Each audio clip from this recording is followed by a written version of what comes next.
Diman ngaran kuring anu geus nelah.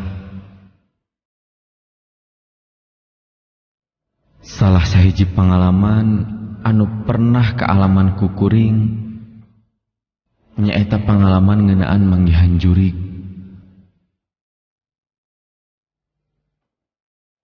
Kajadian nu bakal dicaritakeun ku kuring can lila kaalamanana, malah kakarek bubulanan kaalamanana teh. Sababaraha waktu nu geus kaliwat, kuring diajakan digawe ku salah saurang babaturan.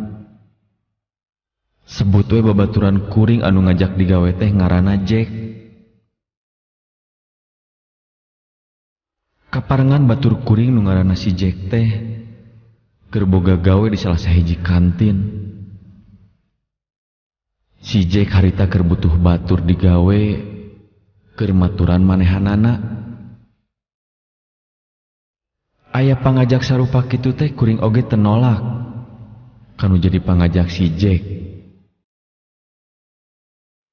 Lumayan ari aya gawe mah, jeung kabeneran harita kuring keur teu boga pagawean. Kuring ku si Jack teh diajak digawe di salah sahiji kantin UKM. Pamikir kuring, ari digawe di kantin mah saorana meureun, dahar-dahar wae mah teu kudu meuli. Sok komo harita kuring keur kakurangan duit, malah teu boga duit keur meuli kopi-kopi acan. Digawe di kantin mah beuteung oge bisa milu seubeuh, katambahan bakal boga duit buruhna digawe.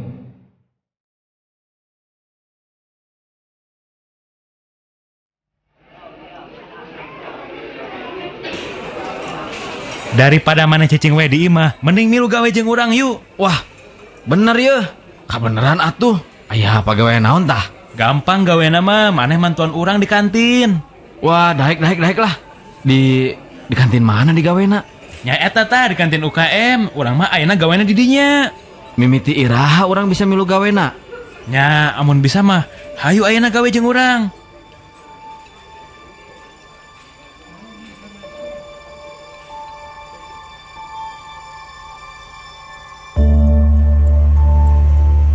Geus teu loba pikir panjang, kuring oge harita keneh persiapan rek ngadon digawe jeung si Jack.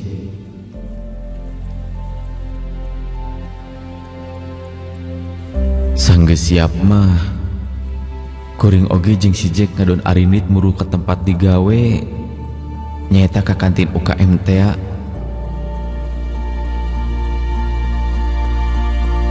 Malah teu kacaritakeun di perjalanan ngajugjuk ke tempat gawe. Singkat carita, kuring geus tepi ke tempat digawe. Kuring oge geus ngamimitian digawe mantuan si Jack. Sok sanajan mimiti mah asa ngarumas, da bubuhan can lila digawe.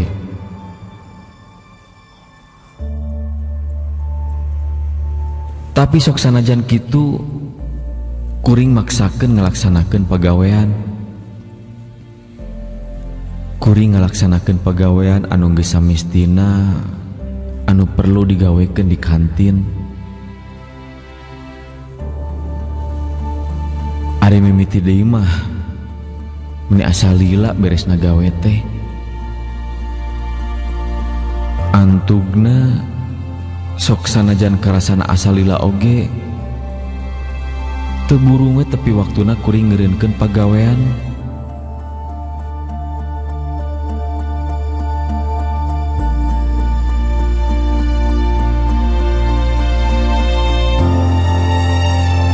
Jam 8 peuting,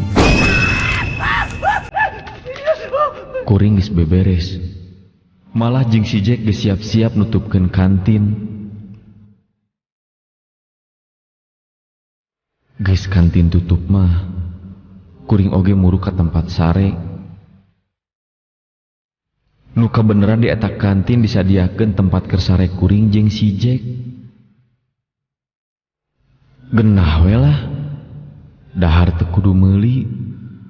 Tempat sare oge geus disadiakeun, geus teu kudu ngadon ngontrak deui imah. Jadi di mana gajihan teh geus teu loba bayareun keur anu lain-lain.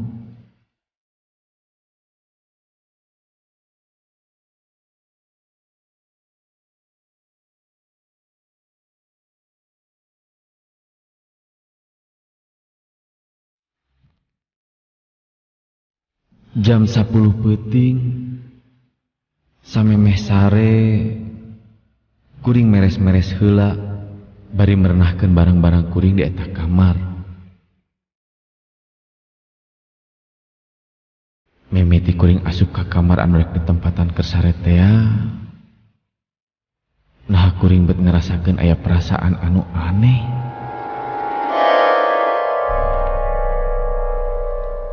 Eta kamar bet karasa asa aya hawa gaib.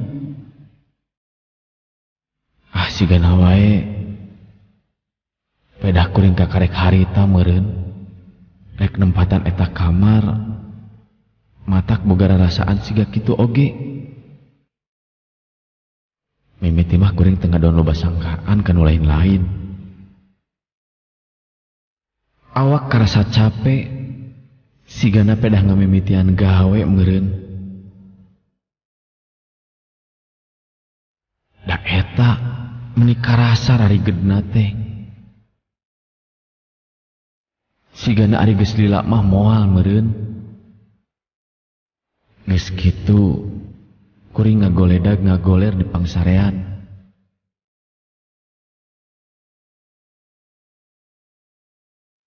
Kakarek kuring ngagoler bari jeung panon masih pepeureman hayam.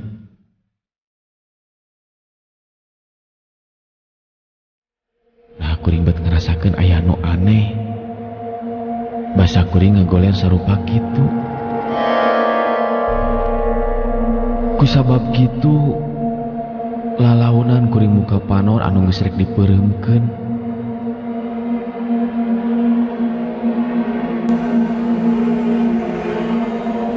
Barang kuring bentak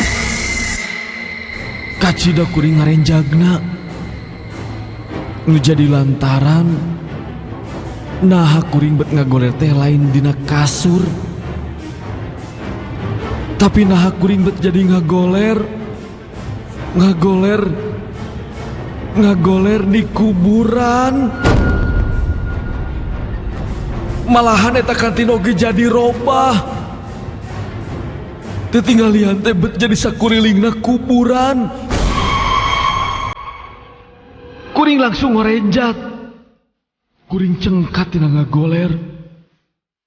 Basa kuring cengkat. Kuring jadi ngarasa aneh deui wae. Nu jadi ka aneh keur kuring. Tempat anu tadi basa kuring ngagoler masa kurilingna kuburan. Ayeuna mah robah deui.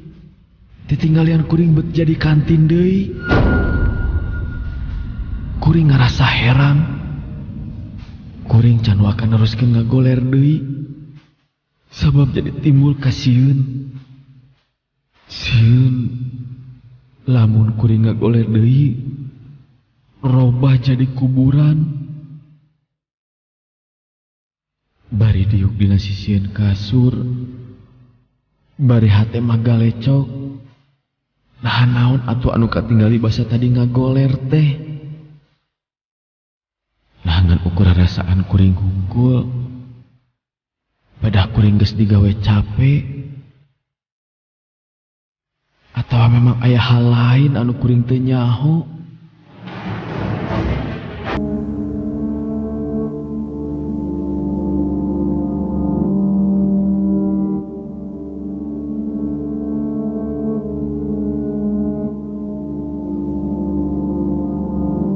Dina peuting ngamimitian kuring sare di eta kantin, kuring ngalaman hiji kejadian aneh. Isukna kuring hudang rada kaberangan. Malahan kuring dihudangkeun ku si Jack. Kuring harita can nyaritakeun kejadian tadi peuting ngeunaan aya keanehan anu kaalaman ku kuring. Lamun diceritakeun bisi jadi matak. Jeung pastina oge si Jack moal percayaeun kana caritaan kuring ngeunaan tadi peuting.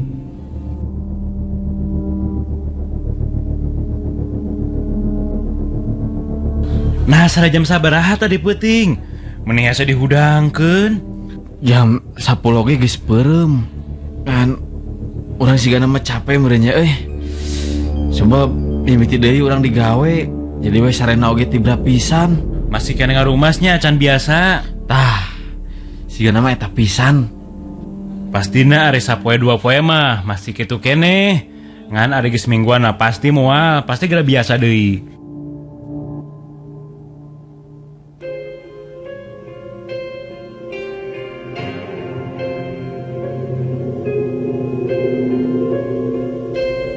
Kuring mimiti ngalaksanakeun deui pagawean.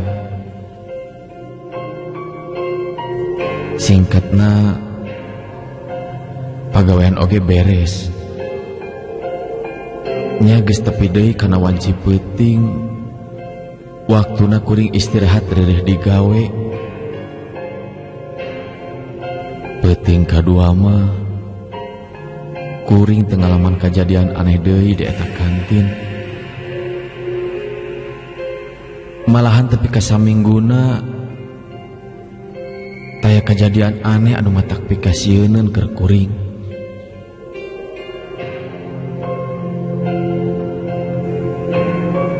Nya kuring oge mimiti ngarasa betah digawe di eta kantin.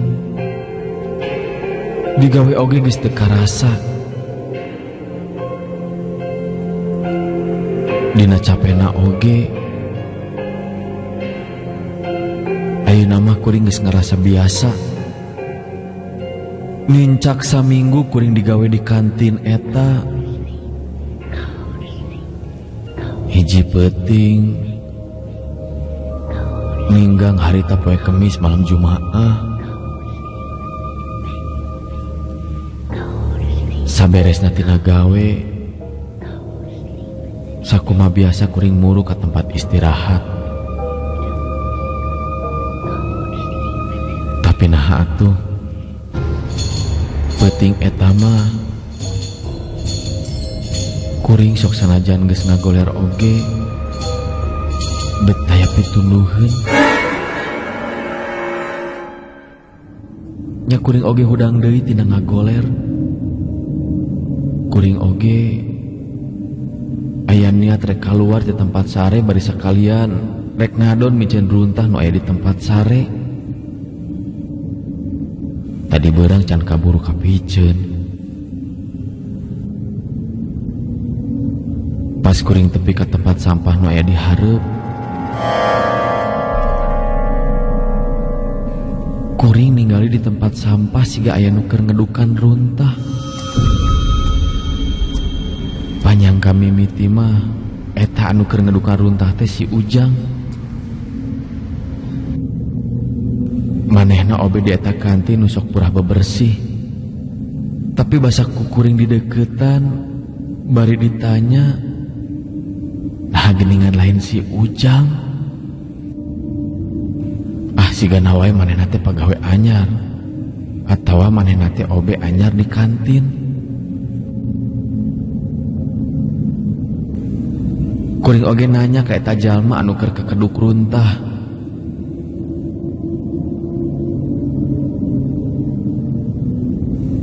Sababaraha kali pananya kuring teu ditembalan ku eta jalma. Sanggeus sababaraha kali kuring nanya ka manehna. Manehna oge eta jalma anu keur ngedukan runtah teh malikeun awakna bari nying hareup ka kuring. Geus malik kitu mah jelas beungeutna eta jalma teh nu katinggali beungeutna eta saurang lalaki teh bet katinggali piasna keran.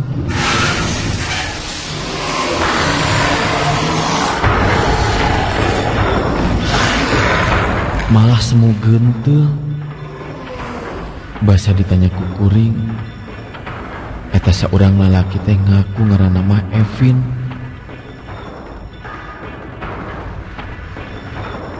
Ngomongna ka kuring mah, manehna geus lila aya di dinya.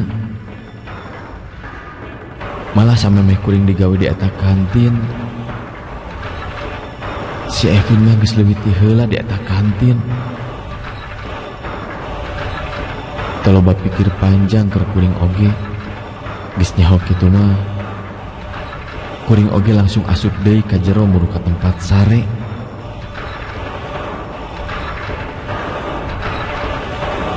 Nah, tuh kakarek oge kuring ngagoledag di pangsarean.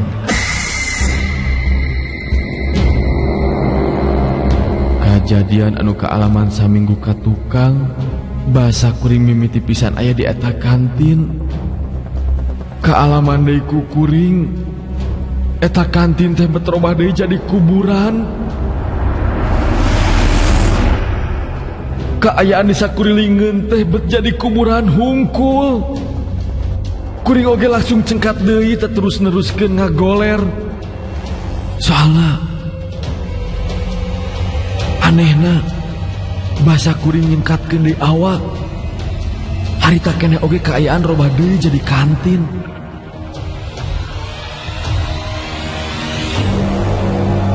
Kuring jadi ngerasa bingung jeung heran ku kejadian anu kaalaman ku kuring.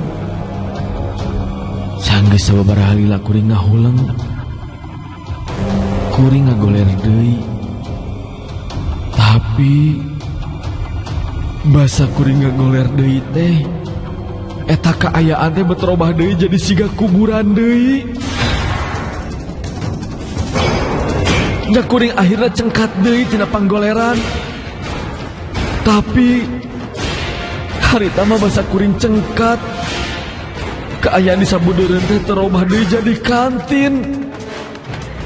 Kuring harita aya di pakuburan gede. Kusabab kitu kuring oge langsung nglumpatan di atas pakuburan bari gogorowokan minta tulung. Tapi kaayaan sepi naker. Teh jalma saurang-urang acan. Malah sorak kuring anu gogorowokan minta tulung oge taya nu malire, taya nu ngadenge. Keur kuring lumpatan kitu kuring ninggali si Evin. Kuring oge lumpat muru ka manehna. Tapi nah atuh basa geus deukeut. Si Evin teh ujug-ujug ngaleungit ngiles tepuk puguh. Puguh we kuring beuki ngarasa sieun anu kacida. Kuring terus lumpatan. Ku kurilingan bari jeung aya di pekuburan. Kajadianana kuring teu manggihan imah sahiji-hiji acan. Nu aya mah kaditu ka dieu teh ngan ukur kuburan.